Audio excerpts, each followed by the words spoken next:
ابھی تک جو آپ نے پڑھا تھا منہاج العربیہ کا درس نمبر 1 پڑھا تھا.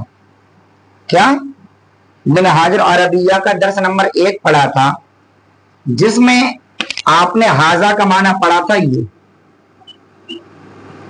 حاضہ کا معنی، یہ جواب دینے کی جگہ جواب دیتے رہے. حاضہ کا معنی پڑھا تھا آپ نے یہ اور یہ جو تھا اشارہ تھا. اشارہ اس کے ذریعے سے اشارہ کیا جاتا تھا، اور یہ اشارہ قریب کے لیے ہو رہا تھا، قریب کے لیے. اسی طرح سے ذالکا، جس کا معنی تھا وہ، اور یہ اشارہ کہاں کے لیے تھا؟ دور کے لیے تھا. یہ کلیئر ہو گیا یہاں تک؟ اب ہم شروع کرتے ہیں سبق نمبر 2. من کا معنی ہوتا ہے کون، من کا معنی ہوتا ہے کون، اور حاضہ کا معنی ہوتا ہے یہ آپ نے پڑھ ہی لیا ہے. من کا معنی ہوتا ہے کون، حاضہ کا معنی ہوتا ہے یہ.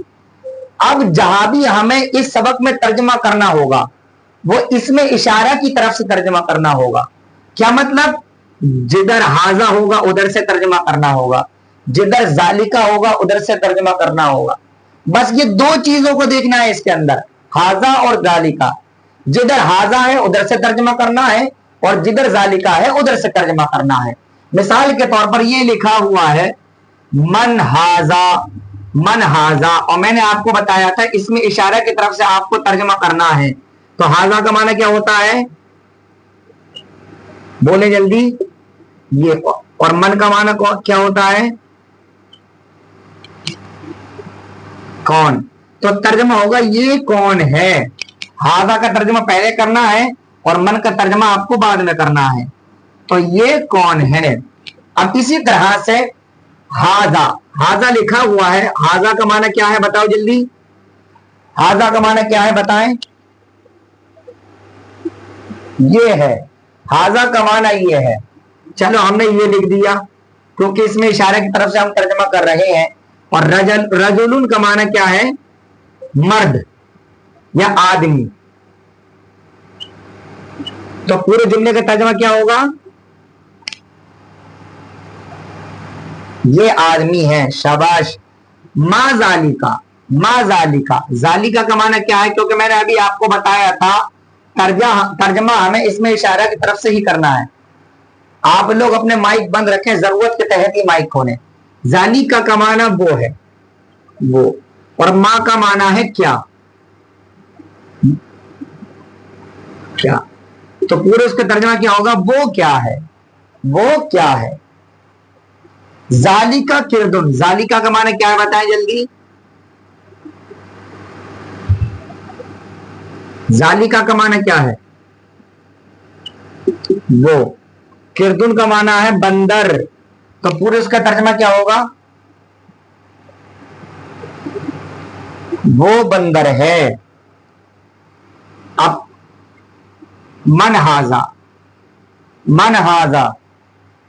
جب آپ لوگ کلاس لیا کریں نا تو الگ ہو کر لیا کریں. اس کلاس کی اہمیت کو جانو. عربی زبان تمام زبانوں میں سب سے اشرف، سب سے اعلیٰ ہے. اگر یہ اعلیٰ نہیں ہوتی تو قرآن مجید عربی میں نازل نہیں ہوتا. تو آپ کو اس کی اہمیت بھی جاننی ہے. آپ کے پیرنٹس اسکول میں آپ کے ساتھ نہیں جاتے ہیں، تو جب وہ ساتھ نہیں جاتے ہیں تو اسی طریقے سے آپ لوگ الگ بیٹھا کریں. من کا معنی میں نے آپ کو بتا دیا تھا اوپر. حاضہ کا معنی آپ کو پتا ہے.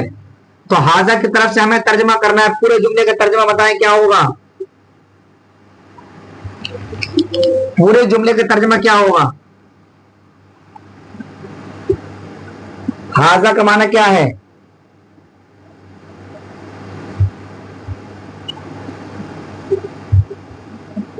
من حاضہ، یہ کون ہے. پھر حاضہ کا معنی کیا ہے؟ حاضہ کا معنی یہ. ولدن کا معنی ہے لڑکا. تو پورے جملے کا ترجمہ کیا ہوگا؟ یہ لڑکا ہے. ما ذالکا، ما کا معنی ہے کیا، ذالکا کا معنی ہے وہ.